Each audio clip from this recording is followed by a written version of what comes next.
आजच्या ब्लॉगची सुरुवात होत आहे देवघरापासून। आज सकाळी सकाळीच देवघर साफ करायला घेतलं होतं, कारण बरेच दिवस झालं देवघर नव्हतं साफ केलं आणि थोडे दिवस जरी साफ नाही केलं तरी त्याला लगेचच जाळ्या होतात।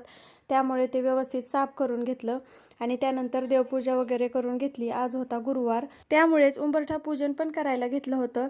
छान असं सकाळी सकाळी उंबरा सगळा स्वच्छ कापडाने एका पुसून घेतला आणि त्यानंतर त्यावरती हळदीचे लेपन केले। लक्ष्मीच्या पावलांना हळदी कुंकू वाहून घेतलं आणि त्यानंतर एक छान अशी छोटीशी रांगोळी काढली होती।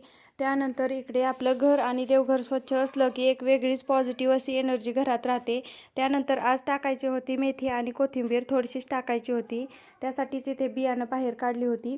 ते बी मग रानामध्ये नेऊन थोडंसं टाकलं आणि त्यावरती लगेचच भिजवायला पाणी लावलं होतं आणि सकाळी सकाळी छान अशी ट्रेन चालली होती आमच्या इथून। त्यानंतर इकडे घरी आले आणि देवराजला आंघोळ वगैरे घालून घेतली, मग छान असा त्याचा मेकअप केला। आपल्या चॅनलला अजूनही सबस्क्राईब केलं नसेल तर लगेच सबस्क्राईब करून घ्या। चला तर बाय।